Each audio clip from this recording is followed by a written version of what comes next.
Welcome to Garam Masala, the magic spices of cooking.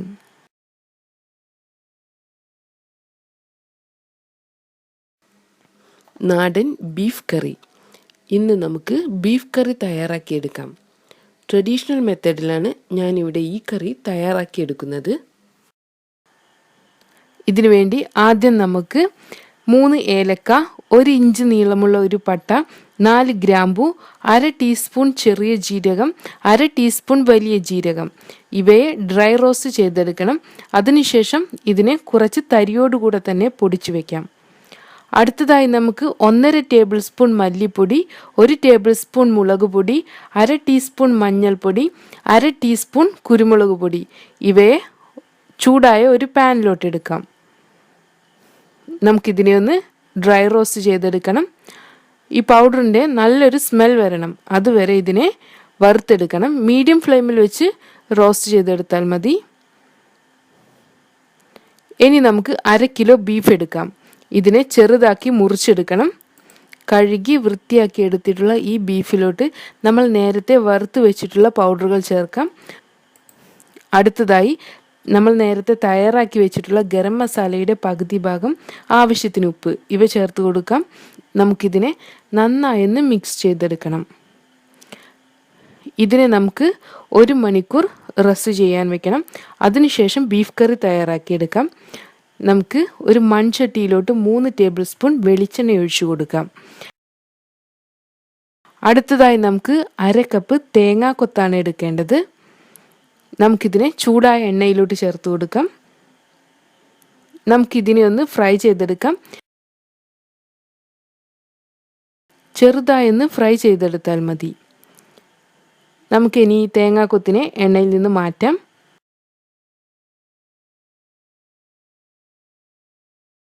ബാക്കിയുള്ള എണ്ണയിലോട്ട് നമുക്ക് 1/2 teaspoon കടുക് ചേർത്ത് പൊട്ടിച്ചെടുക്കണം.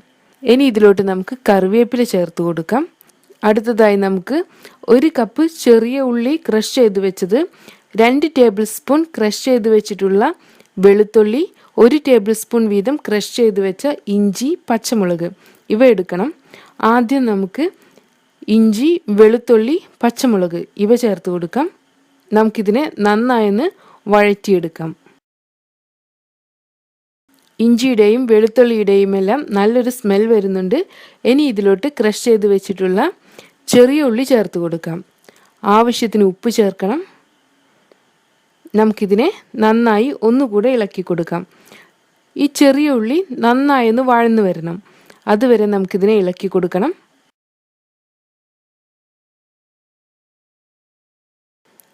അടുത്തതായി ഇതിലോട്ട് നമുക്ക് 1/2 കപ്പ് തക്കാളി ചേർത്ത് കൊടുക്കണം. ഈ തക്കാളിയെ കൂടെ നമുക്കൊന്ന് വേവിച്ചെടുക്കണം.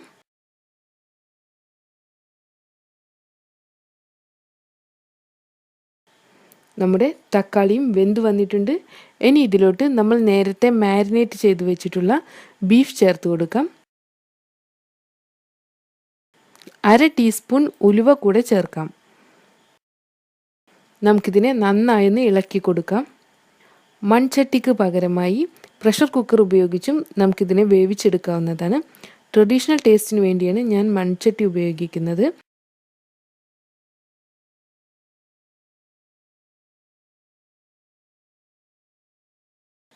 ഇതിലോട്ട് നമ്മൾ നേരത്തെ ഫ്രൈ ചെയ്ത് വെച്ചിട്ടുള്ള തേങ്ങാക്കൊത്ത് ചേർത്ത് കൊടുക്കണം.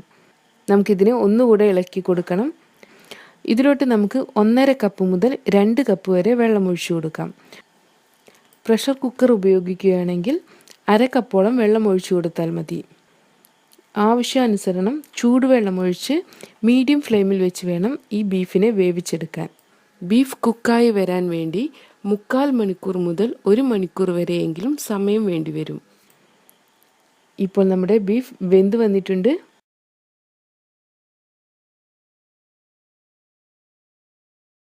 ഗ്രേവി എല്ലാം നല്ല തിക്കായിട്ടുണ്ട്. ഇനി നമുക്ക് ഫ്ലെയിം ഓഫ് ചെയ്യാം. അടുത്തതായി ഇതിലോട്ട് നമുക്ക് 1/2 ടീസ്പൂൺ കുരുമുളക് പൊടി, ബാക്കി വന്നിട്ടുള്ള ഗരം മസാല പൗഡർ, കുറച്ച് കറിവേപ്പില, 1 ടേബിൾ സ്പൂൺ വെളിച്ചെണ്ണ ഇവ ചേർത്ത് കൊടുക്കണം. നമുക്കിതിനെ നന്നായൊന്ന് മിക്സ് ചെയ്തെടുക്കണം.